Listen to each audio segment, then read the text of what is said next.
మంచి నిర్ణయం తీసుకున్నారు.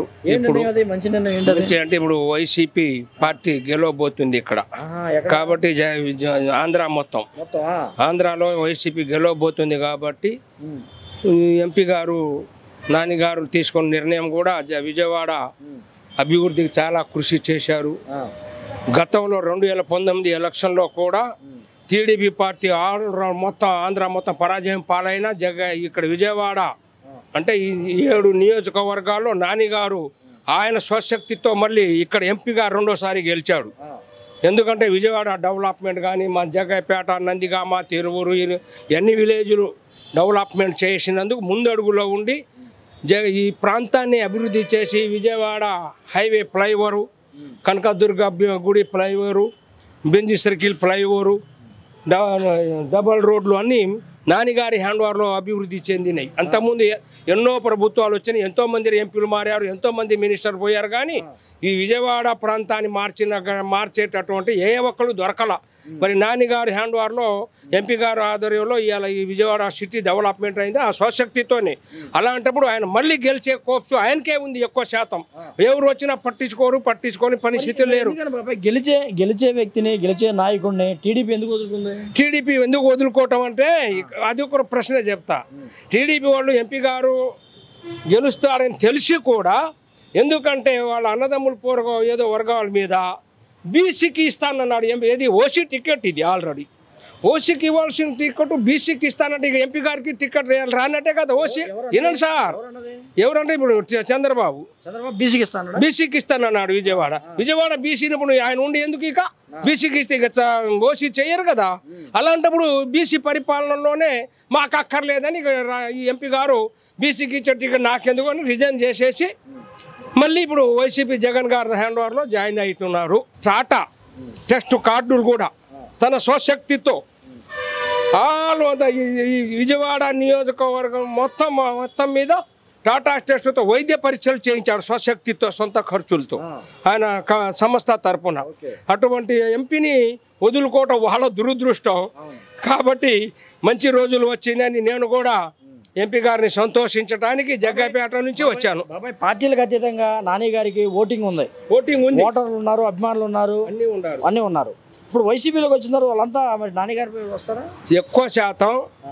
కాకపోతే ప్రత్యక్షంగా కాకపోయినా పరోక్షంగా కూడా నాని గారికి ఓట్లు వేయటానికి రెడీగా ఉంటారు. టీడీపీలో ఓట్లు కూడా కొన్ని వస్తాయి, ఎక్కువ శాతం కాదు, వస్తాయి. ఆల్రెడీ దాంట్లో ఏం ఇబ్బంది సందేహం లేదు. అది సంగతి అన్నమాట. నాయకులు కూడా వస్తారా? నాయకులు రాకపోయినా కొంతమంది వస్తారు కొంతమంది. కాకపోతే కొంతమంది పరోక్షంగా కూడా ఆయన అభిమానంతో ఆయన చేసిన పనులకి ఓటింగ్ చేస్తారు. ఈ విజయవాడ ప్రాంతాన్ని మళ్ళీ ఈ నియోజకవర్గం నాని గారు మళ్ళీ గెలుస్తాడు కూడా. కరెక్టే. 2019లో ఒక నియోజకవర్గం తప్ప మొత్తం వైసీపీ గెలిచింది బాబాయ్. ఇప్పుడు నాని గారు వచ్చిన తర్వాత ఆ ఒకటి కూడా వస్తుందో రాదా? అన్నీ వచ్చేస్తాయి. ఇక మొత్తం చెప్తున్నా కదా, విజయవాడ పార్లమెంట్ మొత్తం వచ్చిందంటే ఎన్టీఆర్ డిస్ట్రిక్ట్ అంతా వచ్చేసినట్టే కదా. వచ్చేస్తుంది అంతా, ఆల్రెడీ సునామీ వచ్చేస్తుంది అంతా. అంతే. ఇప్పుడు అటు కొడాలి నాని బాగా ఫైర్లో ఉంటున్నారు, వంశీ గారు అటు నుంచి దూసుకొస్తారు, నాని గారు ఇటు నుంచి మొత్తం వర్ష పెట్టేసి మొత్తం వాళ్ళని కంప్లీట్ చేసి టీడీపీ పార్టీ ఇక్కడ నామరూపం లేకుండా చేస్తారు ఈ జిల్లా ప్రాంతంలో. విజయవాడ ఎన్టీఆర్ జిల్లాతో సహా. ఎన్టీఆర్ అంటే ఎన్టీ రామారావు పుట్టిన జిల్లా ఇది. ఎన్టీ రామారావు పుట్టిన జిల్లానే మొత్తం ఆల్రెడీ ఈ జిల్లా వాసులే ఆల్రెడీ అంతా ఎన్టీఆర్ అభిమానులు. చంద్రబాబు అంటే ఏదో ఎన్నుపోటు పోడ్చి రామారావు గారిని కాదని లాక్కున్నటువంటి దొంగ పార్టీ ఆయన. అసలైన పార్టీ నాయకుడు కాదు. జనం చాలామంది ఎన్టీఆర్ కావాలా, జూనియర్ ఎన్టీఆర్ కావాలని గొగ్గోలు పెడుతున్నారు. అక్కడక్కడ చూస్తూనే ఉంటారు మీరు.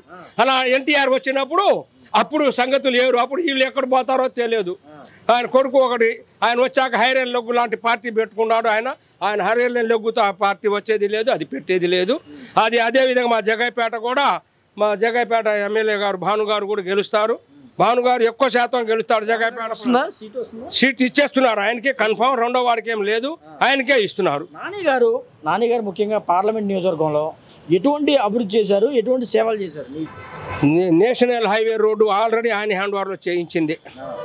ఏది 2014 నుంచి అంతకుముందు ఉన్నారు కదా, చాలా ఎంపీలు వచ్చారు పోయారు చేశారు, కానీ ఏం చేయలేదని చెప్పాను కదా.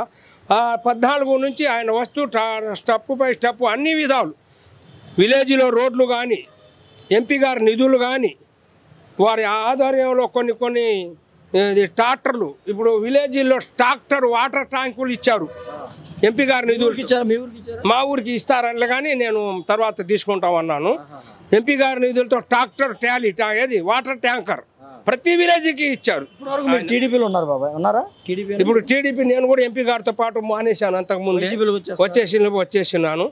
భానుగారి హ్యాండ్లో చేరాను కూడా మొన్న మధ్యలో.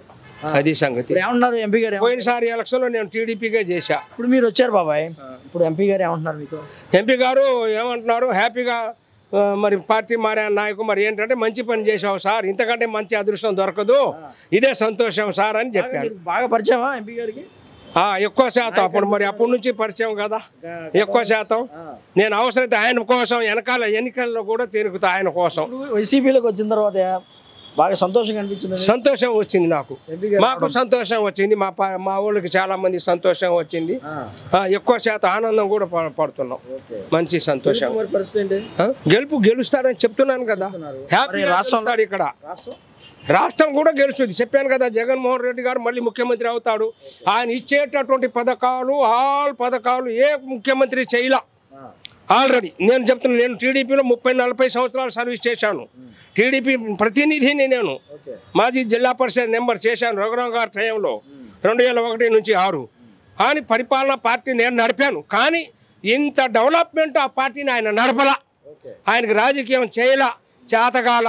ఎన్నో రోజులు భూ సమస్య పరిష్కారం చేశారు. ఒక్క ప్రశ్న ఇప్పుడు చెప్తున్నా, ల్యాండ్ వెరిఫికేషన్లో అసైన్మెంట్ కమిటీ అంటే భూ పరిపాలన ఎప్పుడో 54-55లో ఇచ్చారు, ఇందిరాగాంధీ టైంలో ఇచ్చారు. అది భూ పరిపాలన ఇది అసైన్మెంట్ అంటే డి ఫామ్ పట్టాలు.